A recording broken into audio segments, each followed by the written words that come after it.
Well, hello, I'm Dr. Jim Borchers, President and CEO of the U.S. Council for Athletes Health and the Chief Medical Officer for the Big Ten Conference.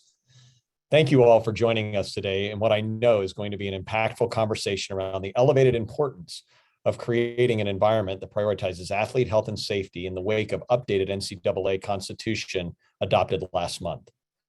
The Constitution dictates a shift in responsibility for oversight to conferences and institutions with evolving roles for many, including athletics healthcare administrators and faculty athletics representatives. At USCAH, we know this shift and the increased need for education could be difficult, and we're committed to collaborating with partners to find solutions to help them meet best practices. I know all our esteemed panelists are equally committed to this goal in their respective spaces and are eager to share insights with you. Before I introduce our panelists today, just a few logistics for the webinar. Today's discussion for the full 500 or so who registered will last about 60 minutes. And then we will ask only the faculty athletics representatives on our call webinar to stay on for an additional session around your expanding role under the new Constitution. Thank you to the 71 FARs who signed up to join us today. The process for obtaining continuing education units for athletic trainers has changed slightly. You must complete an additional survey prior to receiving your certificate in 1 to 3 business days. That survey can be accessed from a QR code displayed on the screen towards the end of the webinar or through the post-event email sent out this afternoon. In the same post-event email, all registrants will receive a link to view the archived video of this presentation, as well as information about relevant USCAH programs and links to any resources that are referenced in the course of today's conversation. Lastly, as always today, you are welcome to use the Q&A function to direct questions to our panel, and we'll do our best to respond directly to or answer them live. Please be patient as we strive to balance answering participant questions and keeping the conversation moving forward.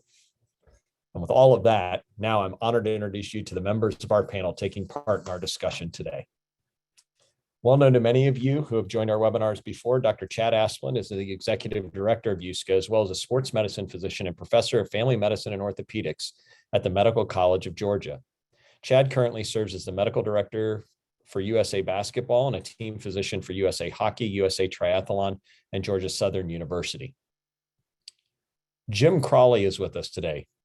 Jim is an assistant professor of health sciences at Division II College, Dominican College in New York State, and is in his 15th year as the school's faculty athletics representative. He is also currently the D2 Vice President of the Executive Committee of the FAR Association. And finally today, Mike Racy is joining us. Mike is the commissioner of the Mid-America Intercollegiate Athletics Association in Kansas City, a Division II conference in the NCAA. An attorney by trade, Mike served as University General Counsel as well as Vice President at the NCAA for nearly 20 years prior to taking leadership at the MIAA. And as mentioned, my name's Jim Borchers, and on behalf of USCAH, I hope you enjoy today's discussion on the NCAA Constitution and its impact on athlete health and safety.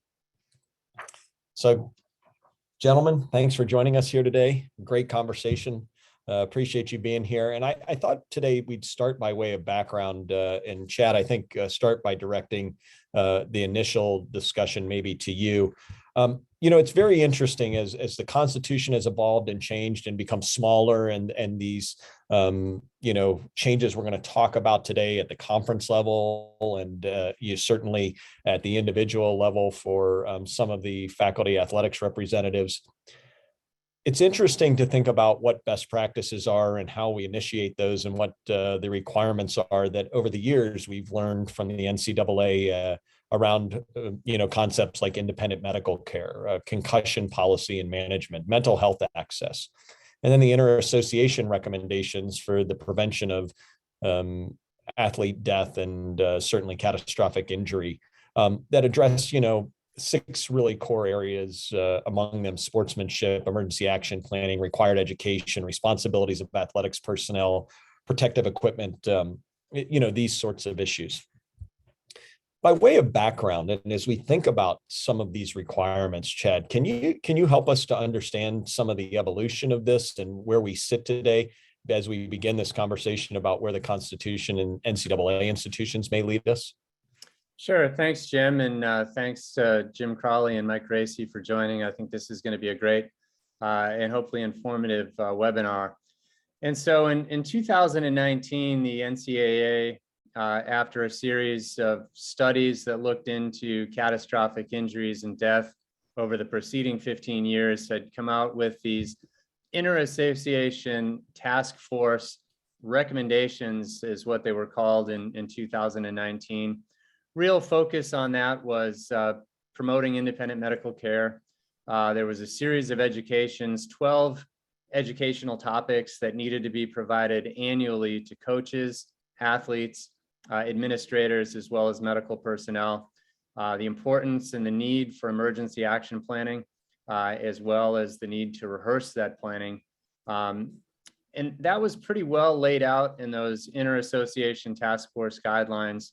Those guidelines were put out by the NCAA, but were endorsed by 13 sports medicine organizations, including the American College of Sports Medicine, the American Medical Society for Sports Medicine, as well as the NATA and the Strength and Conditioning associations as well. So pretty well-rounded endorsement of these recommendations. Most people saw these as recommendations, and we can have a little bit more conversation about what that means when best practices are put out and they're essentially, endorsed by multiple organizations, as well as published in scientific and legal literature. We'll talk about that a little bit later. But then what the NCAA did in 2020, in their concussion management update, they put the statement in there that all institutions must comply with the inter-association task force recommendations. And so in 2019, they were kind of quote unquote recommendations while still best practices. However, in 2020, in that concussion management document, they talked about that now institutions must comply with those recommendations, making them now mandatory and required. The NCAA constitutional update, you're right, the Constitution is a lot leaner than it was before. It's going to push a lot of these requirements back on individual divisions, and then further back on conferences and institutions. But they do put in the Constitution that member institutions must comply with health and safety recommendations. And so I think a lot of that is coming together to really